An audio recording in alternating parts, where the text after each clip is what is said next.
No hay nada, absolutamente nada en México más neoliberal que el Tratado de Libre Comercio. Y el que acaba de entrar en vigor el día de hoy, pues es lo mismo. Así es que cuando les digan que ya se murió el neoliberalismo, estámpenles en la trompita el Tratado de Libre Comercio. Justamente en el libro que les comentaba que estoy leyendo, escrito sobre la guerra y la economía política, una recopilación de artículos que hizo Sergio Rodríguez Lascano, textos del sub Marcos, me encontré este comunicado completo, viene completo en el libro. Lo estaba leyendo y queda perfectamente ad hoc. Miren, este está en Enlace Zapatista, pero lo pueden buscar en cualquier otro medio, lo encuentran. Colocan así: 7 piezas sueltas del rompecabezas mundial, y se lo dan a leer a todos aquellos que digan que el neoliberalismo murió. Si después de leerlo siguen diciendo que el neoliberalismo murió, es que lo que se les murieron fueron las neuronas, porque queda descrito perfectamente cómo cada uno de estas 7 piezas, cada una, se cumplen a rajatabla el día de hoy con la transformación de cuarta. No voy a leerlo todo, es un comunicado bastante largo, creo que incluso se utilizó, es que acá dice el neoliberalismo, creo que fue una ponencia, si mal no recuerdo, pero bueno, está como comunicado, está muy largo, lo pueden entrar a leer. Voy a referirme a la número 7 para que vean más o menos de qué va el asunto. Bueno, lo que dice acá de la guerra, el arte de la guerra, es muy interesante. La guerra es un asunto de importancia vital para el Estado. Es la provincia de la vida y de la muerte, el camino que lleva a la supervivencia o a la aniquilación. Es indispensable estudiarla a fondo. Y bueno, habla de, ya ven los títulos, ¿no? La concentración de la riqueza y la distribución de la pobreza, la globalización de la explotación, la migración, la pesadilla errante. Todo tiene que ver con la entrada en vigor del libre comercio, del Tratado de Libre Comercio el día de hoy. La mundialización financiera y globalización de la corrupción y el crimen, la legítima violencia de un poder legítimo, la megapolítica y los enanos. Ahí en los enanos, les adelanto, los enanos son los políticos. Y las bolsas de resistencia. Vamos a lo de las bolsas de resistencia. Control F. Las bolsas de aquí está. Para llegar más rápido, ¿no? Pieza 7 del rompecabezas. La figura 7 se construye dibujando una bolsa. Para empezar, te ruego no... Esto es muy bueno, fíjense, porque en este error caen muchísimos. Fíjense lo que dice, para entender cómo nosotros no somos oposición. Para empezar, te ruego no confundir la resistencia con la oposición política. La oposición no se opone al poder, sino a un gobierno. Y ahí están toda la bola de atarantados seguidores de Calderón y panistas y priistas. Esos son la oposición. Y su forma lograda y completa es la de un partido de oposición, como el del enano genocida y su esposa la Calderona. Mientras que la resistencia, por definición, ahora sí, no puede ser un partido. No está hecha para gobernar a su vez, sino para resistir. En un foro alegatorio, México 1996, de Tomás Segovia. Este artículo está publicado en el año de 1997. Déjenme ver la fecha exacta. Uy, acá no viene. Bueno, venía en la parte de arriba, pero es en 1997, perdón, ¿eh? Ahora sí, vamos. La aparente infalibilidad de la globalización choca con la tercera desobediencia de la realidad. Al mismo tiempo que el neoliberalismo lleva adelante su guerra mundial, en todo el planeta se van formando grupos de inconformes, núcleos de rebeldes. El imperio de las bolsas financieras enfrenta la rebeldía de las bolsas de resistencia. Sí, bolsas, de todos los tamaños, de diferentes colores, de las formas más variadas. Su única semejanza es su resistirse al nuevo orden mundial y al crimen contra la humanidad que conlleva la guerra neoliberal. Al tratar de imponer su modelo económico, político, social y cultural, el neoliberalismo pretende subyugar a millones de seres y deshacerse de todos aquellos que no tienen lugar en su nuevo reparto del mundo. Pero resulta que estos prescindibles se rebelan y resisten contra el poder que quiere eliminarlos. Mujeres, niños, ancianos, jóvenes, indígenas, ecologistas, homosexuales, lesbianas, seropositivos, trabajadores y todos aquellos y aquellas que no solo sobran, sino que también molestan al orden y al progreso mundiales, se rebelan, se organizan y luchan. Sabiéndose iguales y diferentes, los excluidos de la modernidad empiezan a tejer las resistencias en contra del proceso. Esto aquí miren, en 4 palabras, aquí, en 4 palabras, se define el neoliberalismo. El proceso de destruir, despoblar, reconstruir, reordenar. Y eso es lo que van a hacer en la península de Yucatán. Destruir, despoblar, reconstruir y reordenar. Entonces las resistencias se rebelan contra el proceso de destrucción, despoblamiento y reconstrucción, reordenamiento que lleva adelante como guerra mundial el neoliberalismo. En México, por poner un ejemplo, el llamado Programa de Desarrollo Integral del Istmo de Tehuantepec, esto es para que los adoctrinaditos se den cuenta que la idea es más priista que el propio López Obrador, que esto viene desde hace mucho tiempo, mucho. Y que lo que están haciendo, y luego con la firma del Tratado de Libre Comercio el día de hoy, pues es seguir las órdenes de los que mandan. En México, por poner un ejemplo, el llamado Programa de Desarrollo Integral del Istmo de Tehuantepec pretende construir un moderno centro internacional de distribución y ensamble de mercancías. La zona de desarrollo abarca un complejo industrial en el que se refina la tercera parte del crudo mexicano y se elabora el 88% de los productos petroquímicos. Las vías de tránsito interoceánico consistirán en carreteras, una ruta fluvial aprovechando el tendido natural de la zona, el río Coatzacoalcos, y como eje articulador, la línea del ferrocarril transísmico, a cargo de 5 empresas en aquel entonces. Ahora ya sabemos que van a participar chinas y gringas, ¿no? 4 de Estados Unidos y una de Canadá. El proyecto sería zona ensambladora bajo el régimen de maquiladoras. 2 millones de pobladores del lugar pasarían a ser estibadores, controladores de paso o maquiladores. Y luego viene la fuente, el Istmo de Tehuantepec, frontera de la soberanía nacional. ¡Qué fuerte! Publicado en La Jornada del Campo, 28 de mayo, 1997, por Ana Esther Ceseña.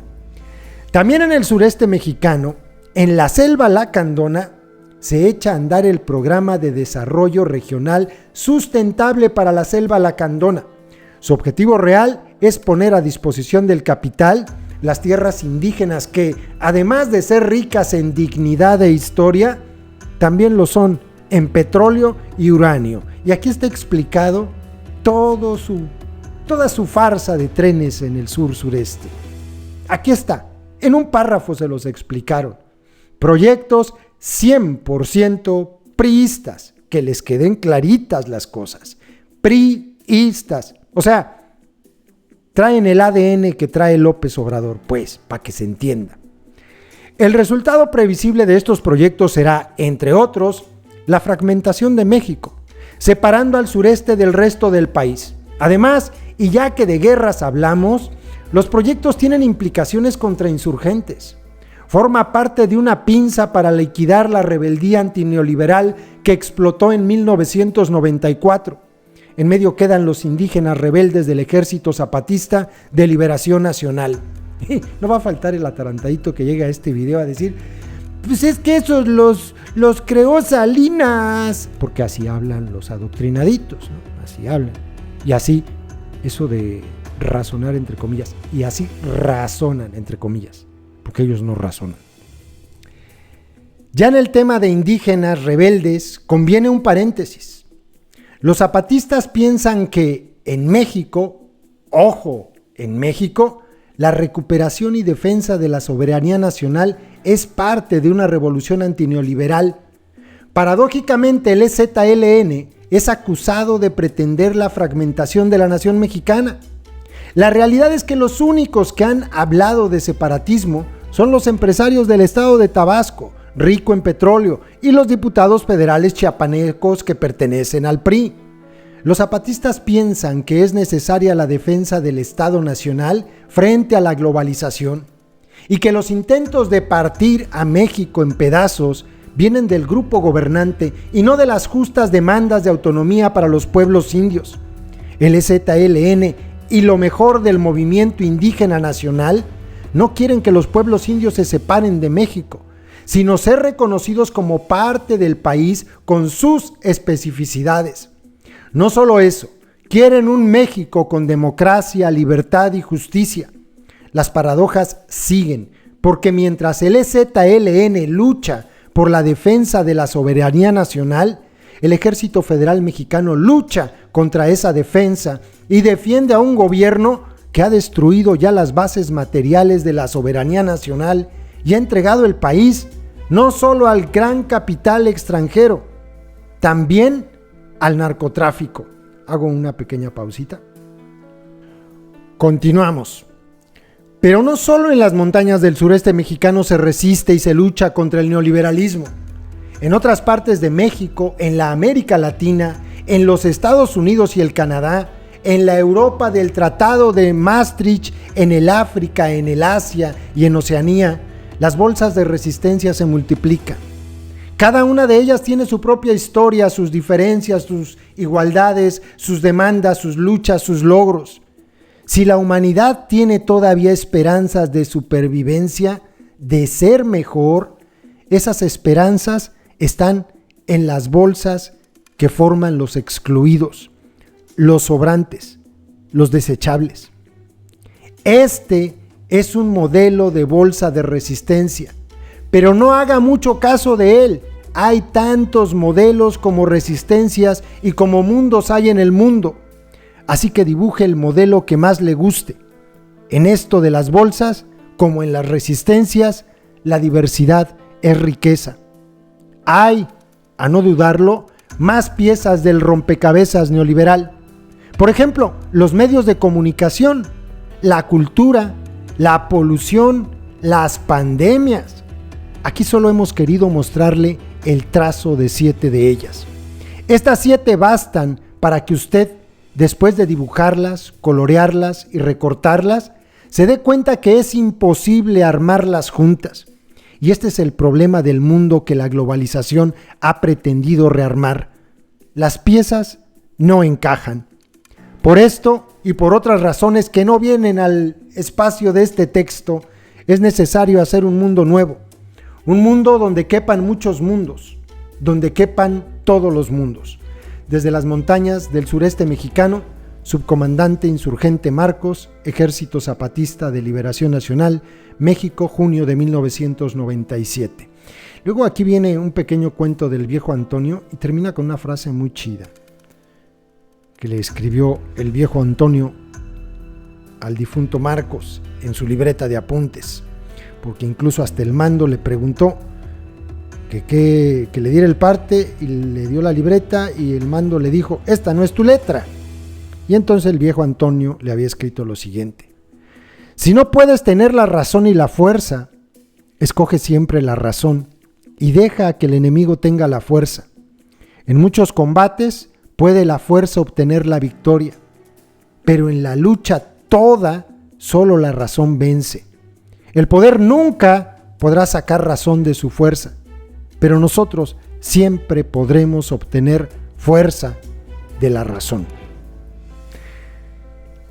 Busquen este texto, siquiera por curiosidad. Yo sé que los compas lo han leído. Quienes no lo hayan leído, búsquenlo. Y los adoctrinaditos, siquiera para que les describan aquí en 7 piezas lo que es la transformación de Cuarta y el Tratado de Libre Comercio nuevo entre Canadá, Estados Unidos y nuestro país. Y sobre todo esta parte, ¿no?, que es muy chida. Si alguien no entiende lo que es el neoliberalismo, ¿qué será el neoliberalismo? ¿Qué es? Pues aquí estaba, ¿no?, en 4 pequeñas palabras.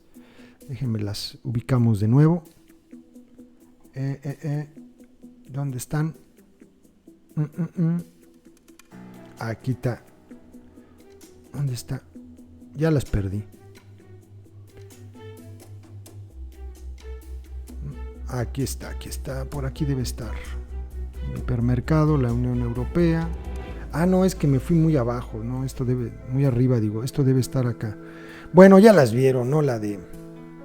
No, déjenlas encuentro para no irme. Su objetivo real, tercera parte. Aquí está. En 4 palabras, en 4, se define el neoliberalismo.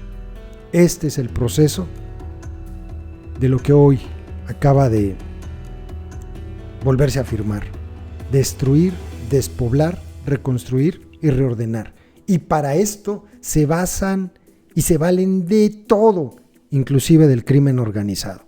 Si no, nada más vean cómo tienen Tamaulipas y cómo está quedándose en estos momentos ya mucha parte del territorio de Sonora, de Guerrero o de Michoacán.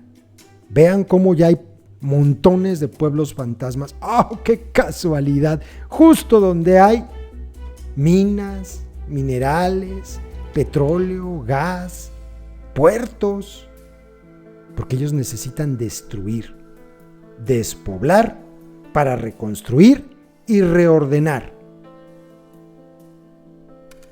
Esto es lo que dicen. Pues es que no quieren progresar, no quieren modernidad. Así dicen los adoctrinaditos. Hablan como el peje.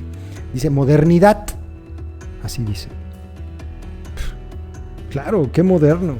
Van a llevar a estas comunidades que van a pasar, por donde va a pasar el Tren Maya, algo muy moderno, algo muy, muy, muy de moda en nuestro país.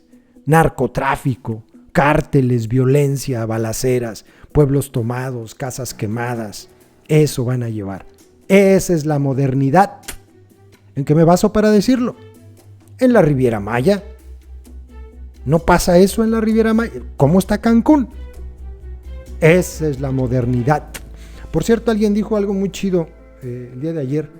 El Tren Maya tiene de Maya lo que la Riviera Maya. Saludos, compas.